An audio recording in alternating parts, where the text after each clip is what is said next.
नमस्कार दोस्तों, स्वागत करता हूँ एक नई वीडियो में। मैं जितेंद्र मीना आज आपका दिल से स्वागत करता हूँ बिकॉज आज लेके आए हैं हम बहुत ही इंपॉर्टेंट ज्यादा क्लास। और उस क्लास को पढ़ने के बाद आप लोगों को लगेगा this is the most important class for the biology because this class totally depend are biological glands. That glands are present in our body, and so glands are the most important role play in our secretion and controlling of our the body and controlling of our things and thoughts. So first of all, we are studies the glands, biological glands, and first of all, we are studies of general glands. If you are new on my channel, that subscribes and likes. तो first of all चलते हैं अपने topic की ओर guys. I hope आशा करता हूँ आप लोग अच्छे होंगे जहां भी होंगे। इसलिए गाइस देरी बिना करते हुए एग्जाम के पॉइंट ऑफ व्यू के बहुत इंपॉर्टेंट होने के कारण मैं लेके आया हूँ आपको बेहतरीन टॉपिक। चलो next, first of all we are studies of general glands. मैं सबको समझाऊंगा, ध्यान आपको रखना है। जनन ग्रंथि क्या होता है गाइस? जनन का मतलब होता है प्रोडक्शन करना। प्रोडक्शन करने का मतलब होता है किसी चीज को जन्म देना, चाहे बच्चा हो चाहे बच्ची हो। तो जनन करने का अर्थ है कि आप किसको जन्म दे रहे हो और जन्म देने में किसका रोल होता है।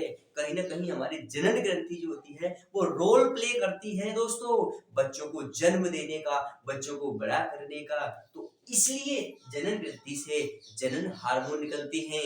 और आप लोगों को मैं नाम बता दूं, 3 हार्मोन निकलते हैं। Number 1 estrogen, progesterone and third is relaxation hormone. दोस्तों आप लोग कहोगे सर एस्ट्रोजन क्या होता है, प्रोजेस्टेरोन क्या होता है और रिलैक्सेशन क्या होता है? दोस्तों यह एक जनन ग्रंथि से निकलने वाले जनन हार्मोन होती है जो कि हमारी गर्भावस्था के दौरान, जो गर्भावस्था रहती है महिलाएं, उनके दौरान क्या है, यह उनकी गर्भ के अंदर जो शिशु होता है उसका कंट्रोलिंग करने का काम जनन ग्रंथियों द्वारा होता है। एक बात, एक हार्मोन और होता है रिलैक्सेशन हार्मोन। रिलैक्सेशन हार्मोन होता क्या है? गर्भावस्था के दौरान गर्भ को चौड़ा करने का काम भी रिलैक्सेशन हार्मोन द्वारा होता है। जिससे क्या है, प्रेगनेंसी के टाइम में शिशु को जन्म अर्थात लेने के समय उसको, महिला को कोई ज्यादा परेशानी नहीं आती है। इसलिए relaxation hormone is the most important part of जनन ग्रंथि। नेक्स्ट चलते हैं मार्कर के साथ। तो आप लोगों को बता दो, उसके बाद हमने पढ़ा कि जनन ग्रंथि से 2 हार्मोन रिलीज होते हैं। नंबर 1 एस्ट्रोजन और नंबर 2 प्रोजेस्टेरोन, राइट? प्रोजेस्टेरोन। तीसरा मैंने बताया था relaxin, relaxin hormone. Relaxin hormone का मतलब होता है कि आपको ये रिलैक्स कर रहा है, ये आपको रिलैक्स करता है। प्रेगनेंसी के दौरान आपको रिलैक्स करता है कि आपको ज्यादा प्रॉब्लम नहीं है, इसलिए जो मसल्स होती है उसको ये ढीला कर देता है और शिशु का आसानी से जन्म हो जाता है। दूसरी बात करते हैं पीयूष ग्लैंड की। दोस्तों आप लोग पीयूष ग्लैंड का नाम अच्छी तरह से सुना होगा, नहीं सुना हो तो अब जान लीजिए। बिकॉज पीयूष gland is the master gland of our body. Because ये कंट्रोल्स करती है हमारे शरीर की सभी ग्लैंड्स पे। आप लोग देख सकते हैं, चाहे एड्रिनल हो, चाहे पैराथायराइड हो, चाहे थायरॉक्सिन हो, कोई सी भी ग्लैंड हो गाइस, ये काम करवाती है काम। इसलिए पीयूष ग्रंथि को कहते हैं मास्टर ऑफ ग्लैंड। तो गाइस यहाँ से भी कई सारे हार्मोन निकलते हैं, जैसे ग्रोथ हार्मोन हुआ, पीयूष ग्लैंड से निकलता है, राइट? तो हम बात करते हैं अब अग्नाशय ग्लैंड्स की, क्योंकि जल्दी कम समय में पूरा टॉपिक ही खत्म करना है। ज्यादा डिस्कस करेंगे तो टाइम हमारे पास नहीं रहेगा, इसलिए आप भी लगातार वीडियो में बने रहिएगा। तो हम चलते हैं अग्नाशय ग्लैंड में। अग्नाशय ग्लैंड दोस्तों मैं आपको बताऊं ना, अग्नाशय ग्रंथि जो होती है इसको मिश्रित ग्रंथि बोलते हैं। और मिश्रित ग्रंथि इसलिए बोलते हैं दोस्तों क्योंकि ये अंतःस्रावी और बाह्यस्रावी दोनों की तरह कार्य करती है। और आप लोगों को मैं बता दूं कि इसकी बीटा सेल से इंसुलिन नामक हार्मोन निकलता है जो बॉडी के अंदर डायबिटीज रोग को कंट्रोल करता है। मान लो आपकी बॉडी से इंसुलिन हार्मोन की कमी आ जाए तो आपका ग्लूकोज जो है ग्लाइकोजन में चेंज नहीं हो सकता। इस स्थिति में आपकी बॉडी में मधुमेह रोग होने की संभावना ज्यादा बढ़ जाती है। और दोस्तों इसलिए आपके इंसुलिन अग्नाशय जो ग्लैंड्स होती है ये प्रॉपर वर्क करती है कि आपकी बॉडी में शुगर की मात्रा को कंट्रोल करना। और इसके अलावा एक सेल होती है गामा सेल, जिससे दोस्तों ग्लूकागोन नामक हार्मोन निकलता है। ग्लूकागोन हार्मोन का एक काम होता है कि वो ग्लाइकोजन को ग्लूकोज में चेंज कर देता है, जिसके कारण आपके जब आप प्यासे होते हैं, भूखे होते हैं, खाना टाइम से नहीं खाते हैं, व्रत रखते हैं, उस टाइम पर जो ग्लाइकोजन जो आपकी बॉडी में सेव हुआ है ना, वो ग्लाइकोजन ग्लूकोज में चेंज हो जाता है और आपकी बॉडी को भूख प्यास से आपको ज्यादा अनुभव नहीं होने देता है। नेक्स्ट बात करते हैं हम अधिवृक्क। अधिवृक्क दोस्तों किडनी से बोलते हैं। किडनी की जो संरचनात्मक कार्यात्मक इकाई होती है जो नेफ्रॉन कहलाती है। आप लोग जानते हैं ब्लड फिल्ट्रेशन में भी किडनी का बहुत इंपॉर्टेंट होता है। अर्थात आपने एक नाम सुना होगा हीमोडायलिसिस। हीमोडायलिसिस कब करते हैं? हीमोडायलिसिस जब करते हैं जब किडनी के अंदर अर्थात पूरे ब्लड में यूरिया की मात्रा जब ज्यादा बढ़ जाती है, उस स्थिति में शरीर से ब्लड से यूरिया की मात्रा को बाहर निकालने के लिए हीमोडायलिसिस किया जाता है। यह एक ट्रीटमेंट है जो कि मेडिकल द्वारा लिया जाता है और इससे एड्रिनल नामक हार्मोन निकलता है। इसके दो भाग होते हैं, एक एड्रिनल कॉर्टेक्स होता है, एक एड्रिनल मेडुला होता है। नेक्स्ट हम बात करते हैं थायराइड ग्लैंड की। थायराइड ग्लैंड की अगर बात की जाए तो इससे थायरोक्सिन हार्मोन निकलता है जो हमारे बॉडी में आयोडीन के लिए उत्तरदायी होता है, आयोडीन की मात्रा को कंट्रोल करता है और आयोडीन की कमी के कारण हमें घेंगा रोग हो जाता है जिसको इंग्लिश में गॉइटर बोलते हैं। नेक्स्ट चलते हैं वृषण।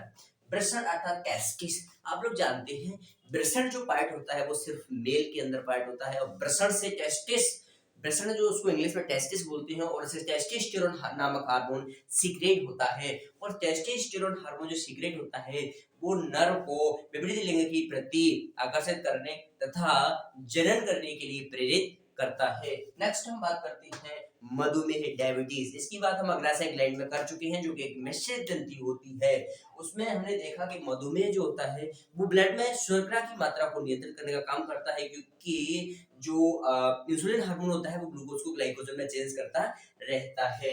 नेक्स्ट बात करते हैं साइटोकाइनिन। साइटोकाइनिन की अगर बात की जाए यह एक प्लांट के अंदर पाए जाने वाला हार्मोन होता है और इससे पौधों की जो सेल्स होती है उनके अंदर डिवीजन हो जाना प्रारंभ हो जाता है। इसके कारण क्या है, पौधों की वृद्धि होती जाती है। नेक्स्ट बात करते हैं ऑक्सीटोसिन। ऑक्सीटोसिन हार्मोन को आप कमेंट करके बताइएगा। नेक्स्ट बात करते हैं पैराथायरॉयड हार्मोन।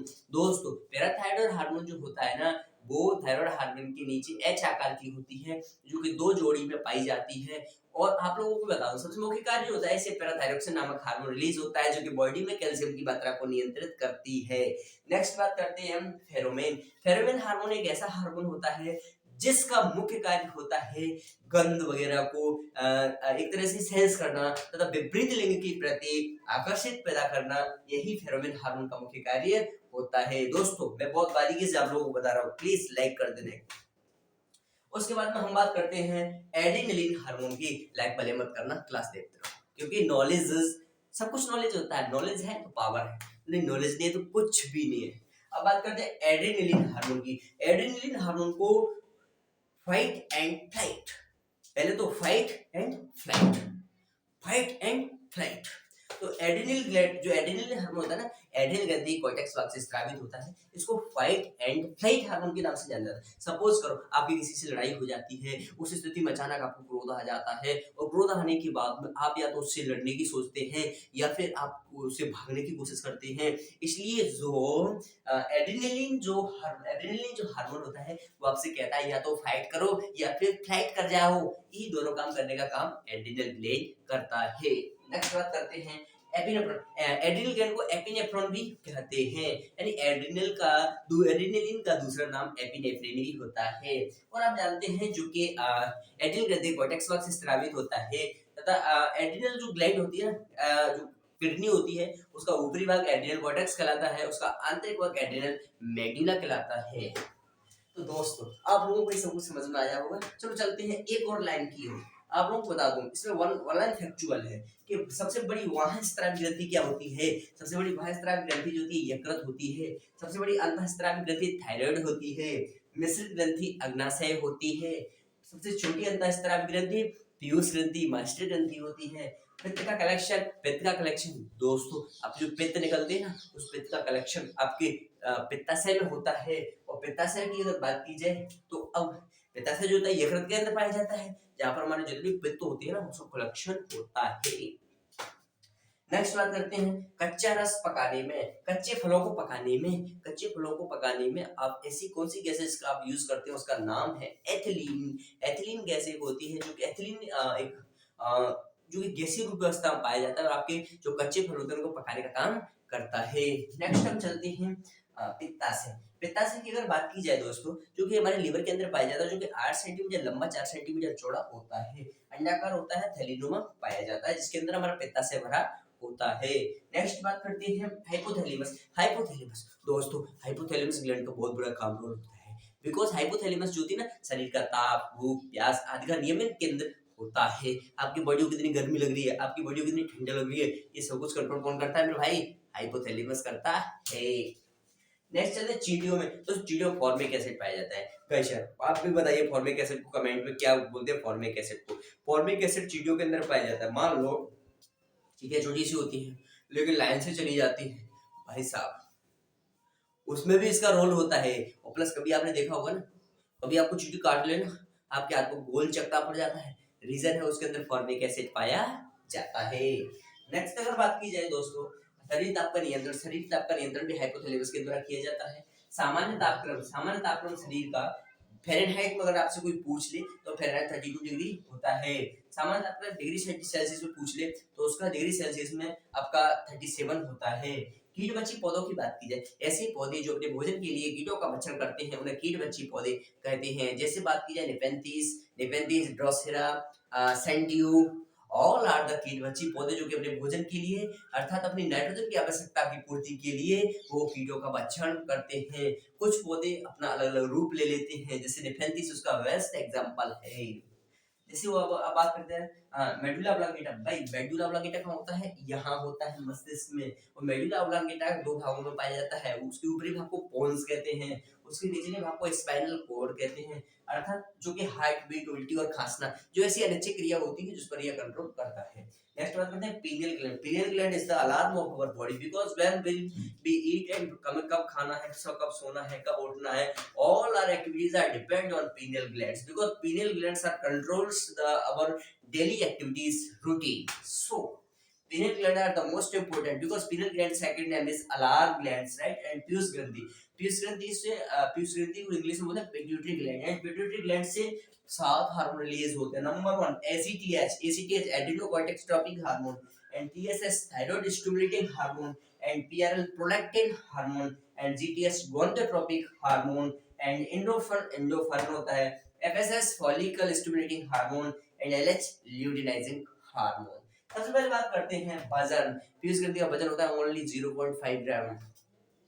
एसीटीएच जो होता है एड्रेनल ग्रंथि कॉर्टेक्स भाग से स्रावित होता है। एसीटीएच हार्मोन जो कि एड्रेनलिन तथा कह सकते हैं पीयूष ग्रंथि डायरेक्टली एड्रेनल ग्रंथि को कंट्रोल करती है और उससे कहती है भाई आप एसीटीएच हार्मोन का रिलीज कीजिए। और नेक्स्ट बात में टीएसएच थायराइड स्टिमुलेटिंग हार्मोन। इसका मतलब है कि पीयूष ग्रंथि को मास्टर ग्रंथि तो कहते हैं, लेकिन वो कहती है भाई आप लोग जो आपकी थायराइड ग्लैंड है ना, उस थायराइड ग्लैंड से कहती है कि आप टीएसएच हार्मोन का रिलीज करो, जिससे आपकी बॉडी में आयोडीन की मात्रा को प्रॉपर कंट्रोल किया जा सके। नेक्स्ट होता है पीआरएल प्रोलैक्टिन हार्मोन होता है। प्रोलैक्टिन हार्मोन के आप कमेंट करके बॉक्स में बताइएगा। उसके बाद में हाँ, अब मैं थोड़ी सी चीज बताया, जैसे हमारे बॉडी में महिलाएं जो होती है ना, उनकी स्तन ग्रंथियों के विकास करने के लिए अर्थात उनके दुग्ध उत्पादन के लिए प्रोलैक्टिन हार्मोन का कार्य होता है। और भी जानकारी आप कमेंट बॉक्स में दे दीजिएगा।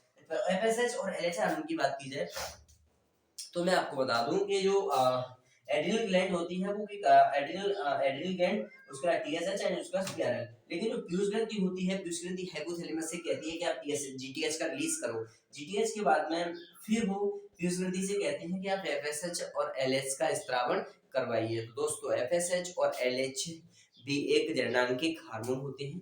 और आपको बात बता दूं जो कि पुरुषों में टेस्टिस के द्वारा टेस्टोस्टेरोन हार्मोन का सीक्रेशन करवाते हैं, और महिलाओं अर्थात जो फीमेल्स होती हैं उनमें एस्ट्रोजन एंड प्रोजेस्टेरोन का निर्माण करवाने का कार्य करती हैं। आई होप गाइस आप लोगों को आज का वीडियो पसंद आया हो। पसंद आया तो वीडियो को लाइक करना, शेयर करना, कमेंट करना। मिलता हूं नेक्स्ट वीडियो, तब तक के लिए बाय बाय।